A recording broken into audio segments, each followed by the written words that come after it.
믿음, 데이빗 파슨 목사님의 설교입니다. 주 예수님을 믿는 것은 구원의 두 번째 단계입니다. 먼저 믿음은 느낌이 아닌 역사적인 사실에 기초합니다.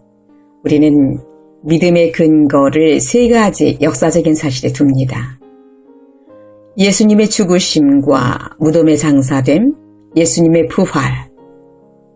나도 전해받은 중요한 것을 여러분에게 전해드렸습니다. 그것은 곧 그리스도께서 성경대로 우리 죄를 위하여 죽으셨다는 것과 무덤에 묻히셨다는 것과 성경대로 사흘 만에 살아나셨던 것과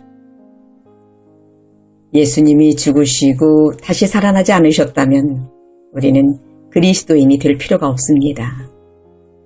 이 세 가지 사건의 증거는 다른 역사적인 사실의 증거들처럼 충분합니다.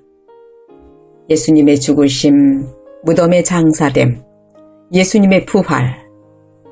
견고한 토대 위에 믿음을 세우기 원하는 사람들은 이 세 가지 사실을 알아야 합니다. 즉 기독교의 믿음은 배타적인 것입니다. 이 세 가지 사실이 굳게 연결되어 있습니다. 신에 대한 일반적인 믿음이 아닙니다. 신을 믿는 다른 종교들도 있습니다. 믿음이란 그 세 가지의 사실과 그 의미를 믿는 것입니다. 두 번째로 믿음은 인격적인 것입니다. 여러분이 그 세 가지를 믿을지도 모르지만 예수님을 신뢰하는 믿음이 필요합니다. 즉 인격적인 것입니다. 인격적이신 예수님을 신뢰하고 순종하는 것입니다. 단지 예수님에게 일어났던 일들을 믿는 것이 아니라 예수님과 함께 생명을 무릅쓰고 그분을 신뢰하는 것입니다. 기독교 믿음의 본질은 내가 예수님을 인격적으로 신뢰하는 것입니다. 우리가 인격적인 믿음을 가질 때에 진정한 믿음을 소유하는 것입니다. 우리는 역사적인 사실을 잊어서는 안 됩니다.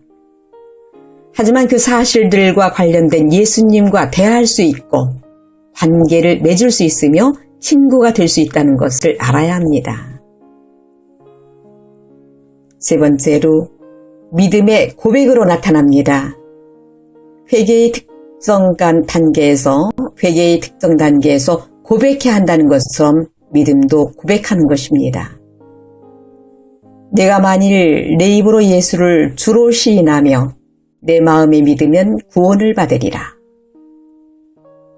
믿음의 본질은 고백하는 것이며 여러분이 진정으로 믿는다면 고백할 준비가 되는 것입니다. 고백의 두 가지 요소를 살펴봅시다. 첫 번째, 예수님께 말하는 것. 여러분이 살아계신 예수님을 알 수 있고 인격적 관계를 맺을 수 있다고 정말로 믿는다면 예수님께 말할 수 있게 됩니다. 그래서 신약 성경이 다음과 같이 강조합니다. 누구든지 주의 이름을 부르는 자는 구원을 받으리라. 주님의 이름을 부르는 것은 믿음의 고백입니다. 예수님, 저를 도우시고 구원하소서. 주님이 필요합니다. 예수님께 직접 말하는 것입니다. 즉 믿음의 표현으로 예수님께 말하는 것입니다. 예수님의 이름을 부르는 것입니다. 누군가의 이름을 부르는 것은 특별한 차이를 만듭니다. 고백의 다른 측면은 예수님에 대해 말하는 것입니다.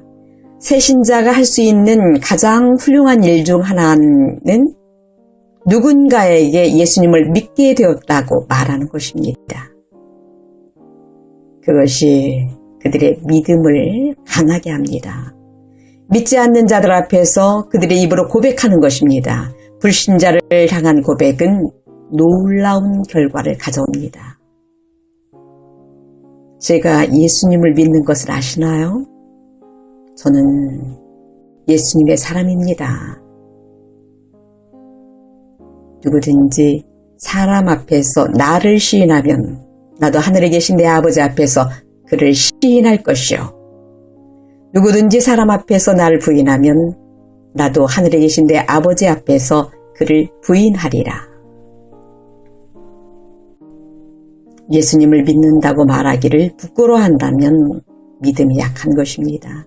하지만 예수님을 믿는다고 말할 때 믿음이 강해진다는 것을 발견할 수 있을 것입니다. 왜냐하면 믿음에는 고백이 따라오기 때문입니다.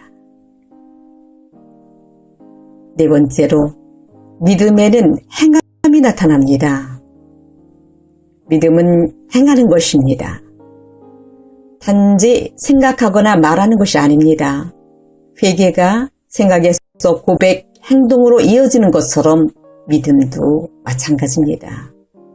우리는 복음을 듣고 고백하면 된다고 생각하지만 행동이 나타나야만 합니다. 야고보서 2장, 신약에서 가장 중요한 내용이 나오는 장들 중에 하나입니다. 이와 같이 행함이 없는 믿음 그 자체가 죽은 것이라. 행함이 없으면 그 믿음이 능히 자기를 구원하겠느냐? 야고보서 2장 14절 17절 말씀입니다. 많은 사람들은 야고보와 바울이 서로 모순된다고 생각합니다. 바울은 행위가 아니라 믿음으로 의롭다함을 받는다고 말합니다. 야고보는 행함이 없는 믿음은 죽은 것이고 구원받지 못한다라고 말합니다. 누가 맞습니까? 바울입니까? 야고보입니까? 둘 다 맞습니다. 그들은 다른 방식으로 행함, 행위라는 단어를 사용하고 있는 것입니다. 바울이 말한 행위는 율법의 행위, 선한 행위를 의미했습니다. 반면 야고보는 믿음에 따르는 행함을 말하고 있습니다. 그 둘은 다릅니다. 저는 행위보다는 행동이라는 번역을 더 좋아합니다. 야고보가 말한 행동이 없는 믿음이 죽었다고 말한 곳에서 진실로 믿는다면 행동으로 믿음을 보이라고 말합니다. 여러분이 예수님을 마지막으로 믿었을 때를 기억할 수 있는지 궁금합니다. 이 질문을 깊이 생각해 보십시오. 믿음을 행한 마지막이 언제입니까? 신약의 믿음은 행함이 따르는 믿음이기 때문입니다.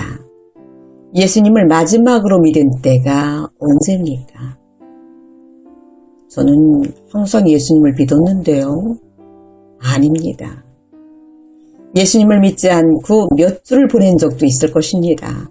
여러분이 예수님이 구원자라는 것을 항상 믿었을 것입니다. 그러나 예수님을 신뢰했던 마지막이 언제입니까? 그것이 행함 있는 믿음인 것입니다. 믿음은 위험을 감수하는 것입니다. 믿음은 하나님의 말씀을 기초해서 행하는 것입니다. 불행하게도 많은 복음주의자들은 믿음을 진리의 말씀을 받아들이는 것이라고 생각합니다. 그렇지 않습니다. 믿음은 진리의 말씀에 따라 행하는 것입니다. 많은 사람들이 진리를 따라 행하지 않고 진리를 받아들입니다.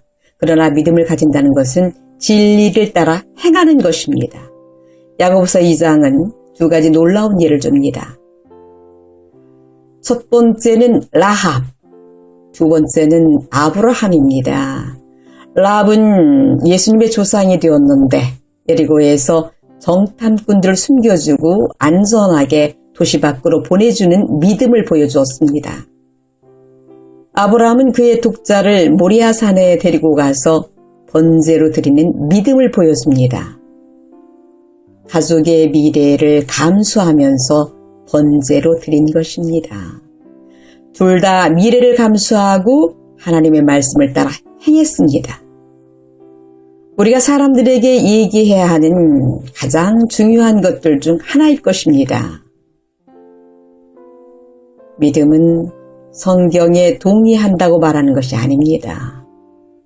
믿음은 성경을 받아들인다고 말하는 것이 아닙니다. 믿음은 성경을 따라서 행하는 것입니다. 다섯 번째로 믿음은 지속적인 것입니다. 믿음이라는 단어와 신실함, 충실이라는 단어는 헬라어와 히브리어에서 같은 단어입니다. 믿음을 갖는 것은 신실해지는 것입니다. 믿음은 계속해서 신뢰하는 것입니다. 즉 진정한 믿음은 계속해서 믿는 것입니다. 모든 것이 믿음과 모순되는 것 같을 때에도 계속해서 여전히 믿는 것입니다. 신약에서 믿는다는 동사는 헬라어를 모르면 알 수 없습니다.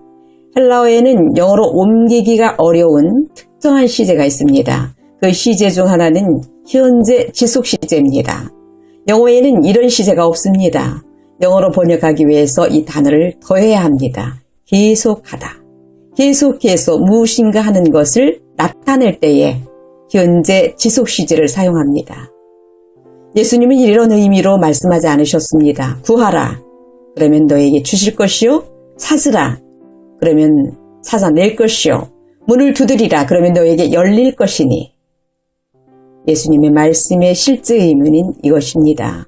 계속해서 구하라. 그러면 너에게 주실 것이요. 계속해서 찾으라. 그러면 찾아낼 것이요. 계속해서 문을 두드리라. 그러면 너에게 열릴 것이니. 차이가 있나요? 큰 차이가 있습니다.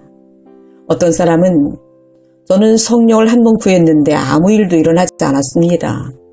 한 번만 구해서 그렇습니다. 예수님은 말씀하셨습니다. 계속해서 구하라. 하물며 너의 하늘 아버지께서 계속해서 구하는 자에게 성령을 주시지 않겠느냐? 누가복음 11장 13절에 있습니다. 현재 지속 시제인 것입니다. 이제 여러분이 아주 잘 아는 구절을 잘 번역한 것으로 들어오십시오. 하나님의 세상을 이처럼 사랑하사 독생자를 주셨으니 이는 그를 계속해서 믿는 자마다 멸망하지 않고 영생을 얻게 하려 하심이라. 이 구절이 여러분에게 의미하는 바가 바뀌게 되었나요?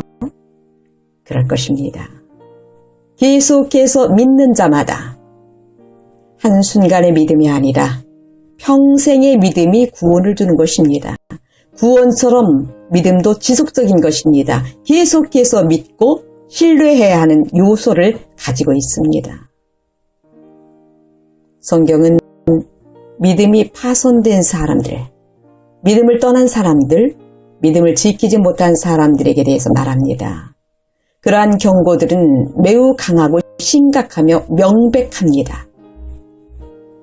제가 좋아하는 히브리서 11장의 한 구절은 모세, 노아, 여러 믿음의 영웅들을 언급한 후에 다음과 같이 말합니다. 이 사람들은 모두 믿음을 따라 살다가 죽었습니다. 놀라운 말입니다. 그들은 믿음을 따라 살다가 죽었습니다. 이러므로 인내로서 우리 앞에 당한 경주를 하며 믿음의 주요 또 온전케 하신 이인 예수를 바라보자. 히브리서 12장 1절에서 2절 말씀이죠. 마지막까지 믿음을 지키십시오. 주님을 계속 끝까지 신뢰하십시오.